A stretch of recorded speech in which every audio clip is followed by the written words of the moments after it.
देखिए, सारंगी में जो घटनाक्रम हुआ है वो प्रशासनिक असफलता का सीधा सीधा जीता जागता उदाहरण है। जिस प्रकरण को बैठ करके समझाइश दे करके और हल किया जा सकता था, पुलिस उसको बलपूर्वक हल करने की कोशिश करते हुए दिखाई दे रही है। दूसरी तरफ झाबुआ एसपी को इस पूरे प्रकरण को स्वतः संज्ञान में ले करके और बैठ करके चर्चा करनी थी। उसमें उन्होंने लीपापोती शुरू कर दी अपने स्टाफ को बचाने के लिए। वीडियो में स्पष्ट दिख रहा है कि जो चौकी प्रभारी है वो किसी को गर्दन से पकड़कर धक्का कर ले जाते हुए दिखाई दे रहे हैं, जो कि एट्रोसिटी एक्ट के दायरे में आता है।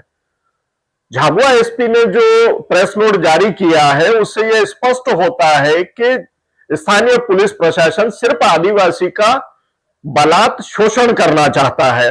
देखिए, झाबुआ एसपी साहब के जो सोशल मीडिया में वीडियोस, फोटोज उनके दौरों के आते हैं तो वो आदिवासी समाज के बीच में बैठ करके मक्का की रोटी खाते हुए दिखाई देते हैं। लेकिन मेरे नजरिए से एसपी साहब के ये सारे काम, ये सारे कदम आम जनता का ध्यान कहीं और डाइवर्ट करने के तरीके हैं, माइंड डाइवर्ट के तरीके हैं। जबकि आप देख लीजिए, झाबुआ जिले में क्राइम अपने उच्चतम स्तर पे है।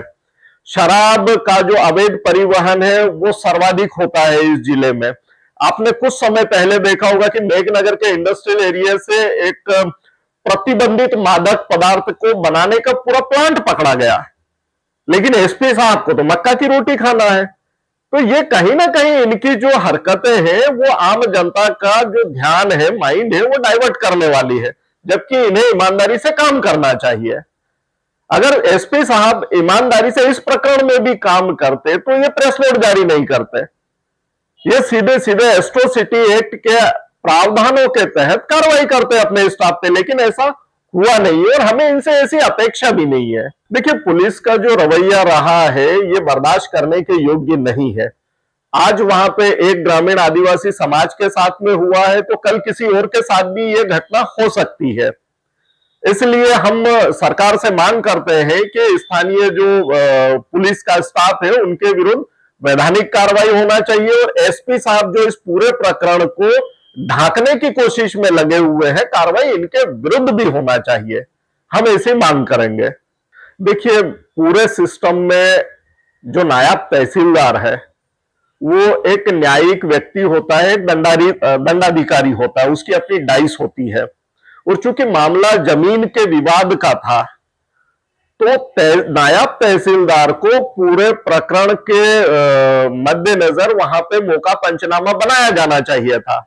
और मौका पंचनामा बनाए जाने के बाद में जो वहां पे स्थानीय आदिवासी समाज विरोध कर रहा था उन्हें एक विपक्षी के तौर पे अपनी बात डाइस पे आकर के कहने का मौका देना चाहिए था। लेकिन नायब तहसीलदार भी अपनी शक्तियों के साथ में वहां खामोश रहे। तो ऐसा लगता है कि जो न्यायिक पक्ष है सरकार की तरफ से वो भी पुलिस के अवैधानिक कार्य को सही साबित करने की कोशिश में लगा हुआ है।